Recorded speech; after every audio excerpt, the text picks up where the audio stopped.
1937년부터 1990년까지 소록도에 거주하는 한센인 부부에게는 낙태와 단종 수술이 강제로 시행됐다는 사실 여러분 아십니까? 국가의 이 비인도적인 행위에 대해서 법원이 그제 국가가 원고에게 배상해야 한다는 판결을 내렸습니다. 오늘 화제 인터뷰, 이분들에게는 참 아픈 기억이고 우리 현대사에선 부끄러운 기억인데요. 그 묻혀져 있던 이야기 직접 들어보죠. 이번 소송에 참가했던 피해 당사자 한 분을 먼저 연결합니다. 지금도 소록도에 사세요. 올해 70이 되신 할아버님 익명으로 연결합니다. 할아버님 나와 계십니까? 네. 예. 이번에 승소했다는 소식 듣고는 소감이 어떠셨어요? 물론 최시한 것보다 승소했으니까 물론 기분이 낫죠. 그러셨죠. 그동안 마음속에 좀 쌓인 한 같은 게 조금은 풀리셨어요? 그런 것이 이제 풀릴 수가 있나요? 다 예. 물론 정부에서도 이제 최선을 다하고 있는 줄 알긴 알지만은. 예. 물론 사람이 만족은 없는데. 예. 서운하기는 해도. 그런 최하 그런 것도 있고. 그러셨군요. 예. 우리 선생님께서는 소록도에서 지내신 지는 얼마나 되셨습니까? 그런 게 제가 60년대에 와가지고. 예. 한 20년 여기서 살다가. 예. 잠깐 또 사회에 나가서 조금 살다가 그러고 돌아왔어요. 그러셨어요. 1960년대부터. 그러면 네. 결혼은 언제 하신 거예요? 그런 게 76년도요. 76년. 소록도에서 만난 다른 이제 한센인 여성분하고 하신 거죠? 그러죠. 예. 그럼 그렇게 자연스럽게 만나서 젊은 남녀와 결혼할 수 있는 건데 단종 수술은 도대체 누가 어떻게 받으라고 시킨 겁니까? 병원에서 하라고 하니까 그러지. 병원에서, 소록도 안에 있는 병원에서. 그러죠. 뭐라고 하면서 단종 수술을 받아야 된다고 하던가요? 그러니까 이제 저뿐 아니라. 예. 그때 당시 가정을 한 사람들은 전부 이제 결혼 신청을 해갖고. 예. 암기하고 살겠다 그러면 이제 병원에서 불러가지고 정관 수술 먼저 하고. 단종 먼저 하고. 이제 가정방 조그마한 방을 하나서 주거든요. 예. 그럼 거기서 이제 둘이서만 살 수 있는 공간이겠지 원래. 여기 이제 저도 이제 이거 소록도에서 한 5, 6년 혼자서 계속 이제 독신에서 살다가. 예. 저하고 또 맞은 적당한 또 아줌마가 있어가지고 이제 명색이 이제 한다고 했는데 이제 방을 한 칸 차지하려고 하면은 수술을 안 하면 안 되니까. 수술을 안 하면 아예 집을 안 내주는군요. 같이 살 수 있는. 안 내주고.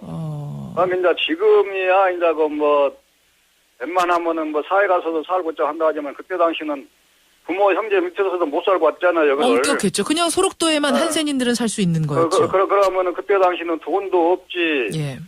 이제 여기 이제 둘이 살고 싶어도 정관 수술 안 하면은 사회를 나가든가. 예. 그러나면 이제 가정을 포기하든가. 아니 정관 수술하고 단종 수술은 사실은 다른 거 아닙니까? 단종 수술은 그렇죠. 아주 다르죠. 회복이 안 되는 거고 정관 수술은 후에라도 원하면은 이제 회복시킬 수도 있는 건데. 정관 수술한 분들 제가 알기로도 펜센터로 땡겨가지고. 예. 양쪽에 묶어가지고 펜센터 잡은 자리를 딱 끊어버려요. 그러면은 도저히 복구 가망성이 없거든요. 그러니까 엄밀히 말하면 정관 수술 중에서도 회복 불능한 단종 수술을 받으신 거예요. 그러죠. 그렇죠. 네.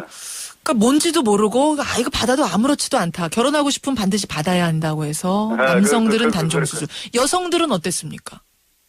그럼 이제 여성들은 안 하죠. 이제 남자 하면은. 그럼 이제 어떤 사람들은 남자가 이제 또 안 하고. 예. 아줌마들이 또 이제 애기뽀를 돌린다고 그런 말도 듣기는 들었어요. 그렇군요. 아니 나중에 아셨어요. 한참 후에 이제 아신 거죠. 이게 내가 무슨 수술을 받았는지.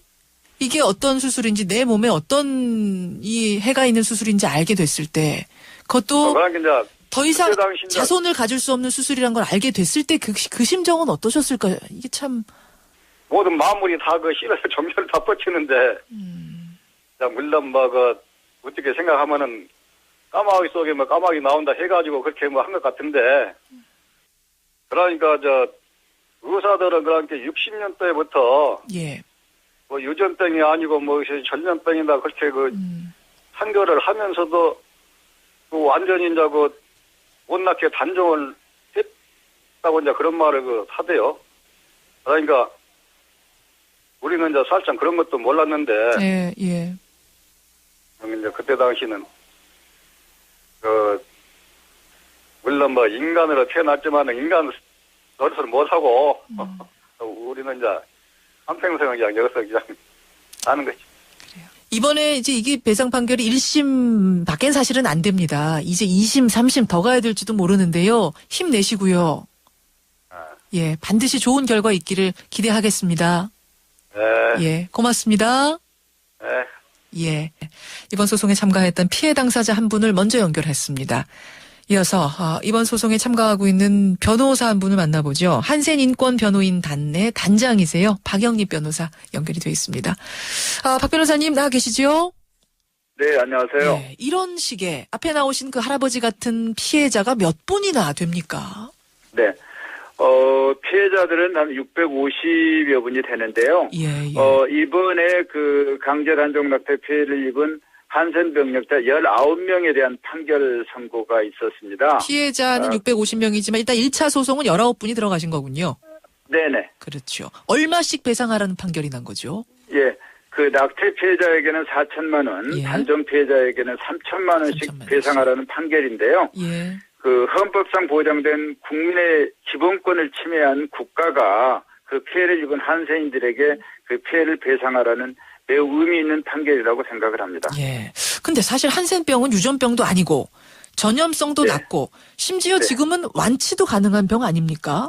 네. 그렇죠. 그렇습니다. 예, 한센병은 유전병이 아닙니다.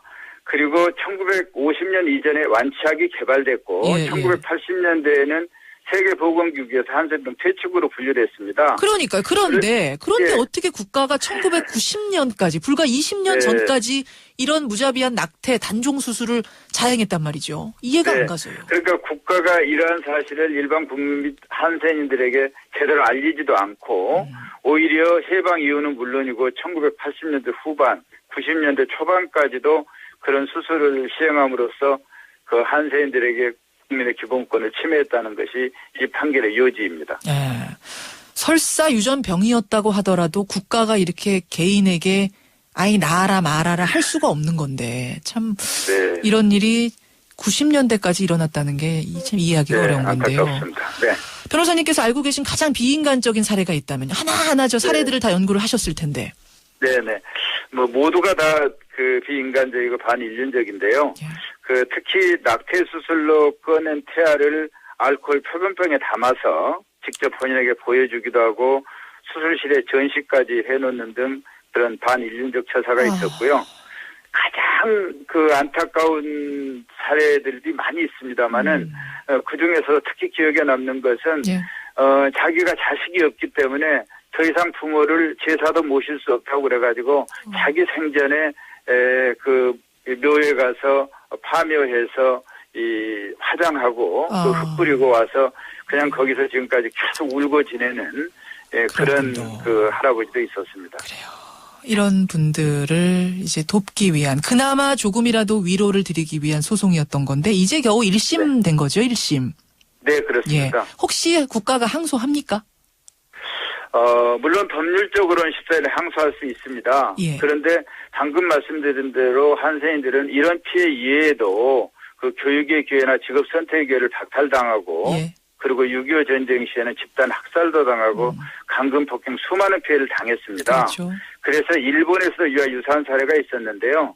일본에서는 13명이 승소를 했습니다. 구마모토 지방재판소에서. 예, 예. 그래서 곧바로 항소를 포기하고 법을 만들어서 1만 명에게 보상을 해줬습니다. 그래요. 이 법에 따라서 일제시대에 이제 강제 격리됐던 우리 국민들도 일부 보상을 받았는데요. 대만도 보상을 해줬고. 예. 그래서 우리 정부도 이제라도, 사죄하고 항소 포기하고 고령의 피해자들에게 많은 고통을 당한 한센 병력자들에게 하루라도 빨리 보상해 주는 것이 최소한의 책무라고 생각을 합니다. 항소 안 했으면 좋겠다 이 말씀이세요, 한마디로. 항소 포기해야 된다고 포기해야 된다. 생각합니다. 예, 예. 네.